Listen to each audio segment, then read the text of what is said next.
I'd met government officials willfully ignoring marijuana laws. In New York, I'd seen police stretch marijuana laws, arresting young minorities by the tens of thousands. My next stop was Colorado, where state government has stepped into the marijuana business as a partner.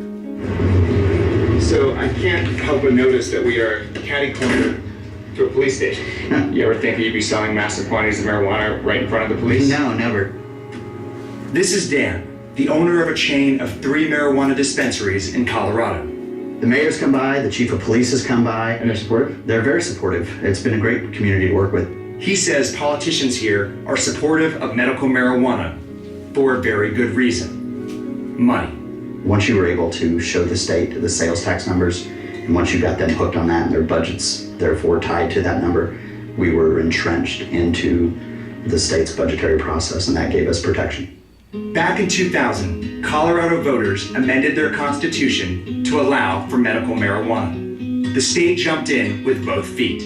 It created a new branch of government specifically charged with regulating what is now the only for-profit medical marijuana industry in the country. And the industry is booming. It's not just the money that the states can make, but the employment base they can improve. They can lease out buildings. They could hire electricians, plumbers. It never ends on how many branches that a new industry can provide for. Before starting this business, Dan was a banker. I got laid off in 2008 when the credit crunch occurred, and after that I was looking to buy a liquor store, and I was looking for essentially a recession-proof job that I would never go through another layoff. Instead, he turned to marijuana. The allure was pure business, a growth opportunity during the worst economy in 80 years. Here is where you kind of begin to see all of the products that we're able to provide to our patient base. This is all clean, Colorado-grown cannabis. Young as it is, Dan's business is growing so fast, he may soon stop accepting new customers because his dispensaries can't meet demand. And you pay taxes? Absolutely. Sales taxes alone, I pay no less than $20,000 a month. Across the state, about 3,000 people are employed in the marijuana industry. About 150,000 residents carry medicinal cards, with roughly 1,000 new cards issued every day. So this is where the magic happens. This is where a large portion of it begins. How many plants do you have here? We have about 800 plants here total. In order to keep the drug cartels out of the marijuana business, the state's Marijuana Enforcement Division requires dispensaries to grow themselves 70% of the product they sell. That's a lot of marijuana in one place. This place is relatively small to places I've heard and seen personally. Really? This is considered a boutique grow in this state. Very much so. We're trying to get production to the level to meet it. So you can't grow fast enough. Every time we double up, the weed sells out even faster than previously. Kelly is one of Dan's chief growers. This is the flowering room. When plants come in here, they go immediately into flower. So this one here is our blaze. And if you smell it, it'll have like a hazy blueberry smell. It does actually have a blueberry smell. Really fun.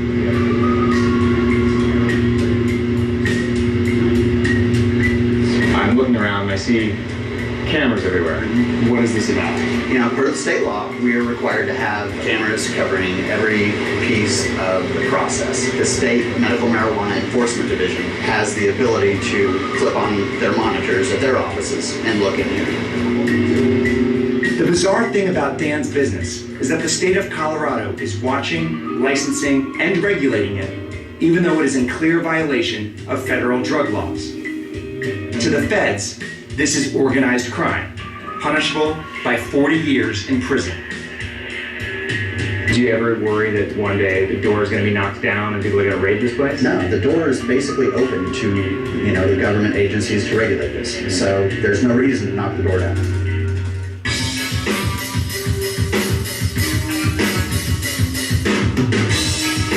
It looks like a lab in a pharmaceutical company. It's a glycerin emulsion that we're making. I am a mechanical engineer, and I specialize in mechanical and solvent-based extraction forms. And it sounds like big business. There's 2 products we're going to be promoting and then 3 aspects of it: the social media, which includes the Facebook, the Twitter, the email marketing, and then any press relations that we can garner from it. This is Dixie Elixirs, a medical marijuana infusion company. It's just like any other factory here. Today, it's a $1.7 billion market. In 5 years, it's going to be a $9 billion market. Dixie takes the active ingredients out of marijuana and puts them into products you eat and drink. We're a registered facility by the state of Colorado. Trip Kieber is the entrepreneur at the helm of the operation. Our flagship product is the medicated elixir. It's a THC-infused product designed to provide medicinal benefit to the patient. Is it essentially a soda? I don't believe I manufacture a pot soda. I manufacture a medical elixir. And I believe there's a distinction. I mean, there's tens of thousands of dollars worth of research and development that have gone into that.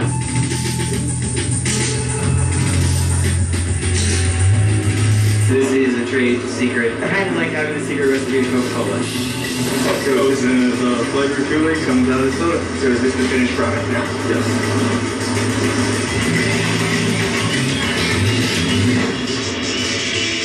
And ultimately, it is our single most popular product line that we have. Is this equivalent to like smoking a joint?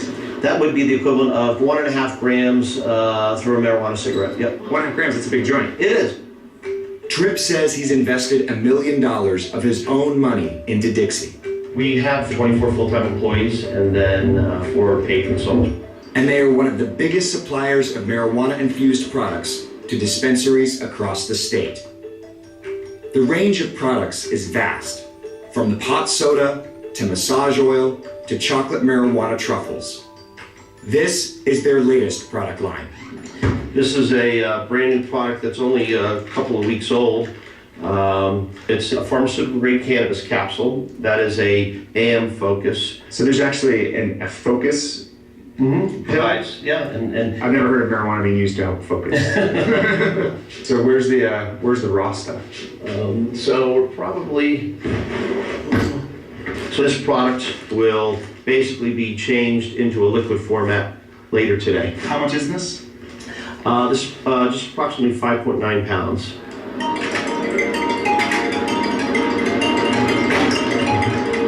Because you're in kind of this legal gray area, the feds must look at you not just as a dealer, but a drug kingpin. You're manufacturing on a massive level. Does that make you nervous at all? There are a pair of red dice on my desk. That's to remind me that there is an inherent gamble.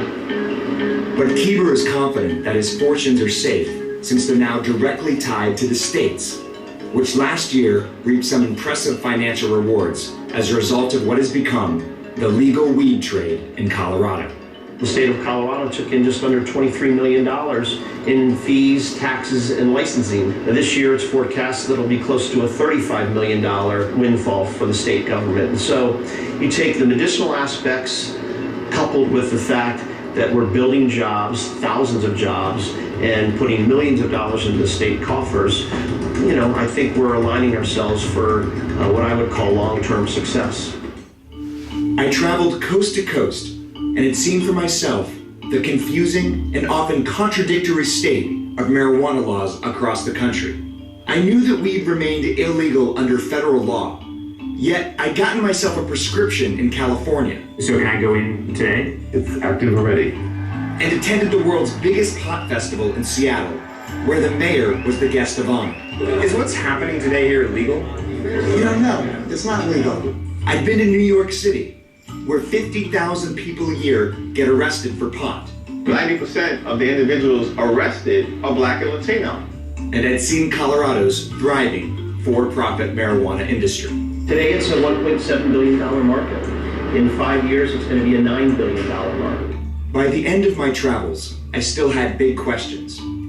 How could one city bust so many, while another city licenses pot shops? Aren't we all governed by the same federal laws that make marijuana illegal? Anyone who is selling marijuana is violating federal law, regardless of what the states think about it. Sam Kamen is a law professor at the University of Denver. He's a constitutional scholar and an expert on marijuana laws. Does Colorado state law trump federal law? No, in fact, it's the other way around. How can they be doing this? They can do this right up until the point the feds tell them they can't. There's just a conflict. The state is saying, we know what the federal policy is, we disagree with it, we're going to pass our own laws. Congress can't tell states you can't pass laws, but what it can do is come into our state and enforce federal law. Colorado's U.S. Attorney is responsible for enforcing those federal laws. But so far, it appears in Colorado the policy is to do nothing. We called to ask why, but those calls went unanswered. It may be as simple as the whims of individual U.S. attorneys. The Justice Department has said to U.S. attorneys, you can basically decide for yourselves at what level of priority to give that enforcement. Of course, priorities can change. Just as we were wrapping up filming, local media announced a new tack for law enforcement. It's the federal government sending a very strong warning to California medical marijuana dispensaries. Shut down or face the consequences. These marijuana stores operate in violation of federal law and oftentimes in violation of state law. In late September, California's U.S. attorneys issued threats of property seizure and prison time. To some in the marijuana industry, it felt like part of a coordinated federal attack. We saw the Treasury Department start browbeating banks and pressuring them to drop the accounts of medical cannabis organizations. We've seen the ATF send out letters to gun dealers nationwide telling them not to serve medical cannabis patients. Steve D'Angelo runs the largest dispensary in California. He says he's under fire from the IRS. Where is the thought process here? The legal medical cannabis industry has extracted billions of dollars from the underground economy, created tens of thousands of dollars of well-paying jobs, hundreds of millions of dollars of tax revenue, and the Obama administration thinks that's a bad thing?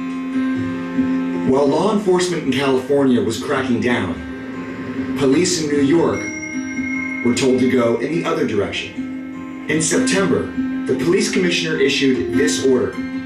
A crime will not be charged to an individual who is requested or compelled to engage in the behavior that results in the public display of marijuana.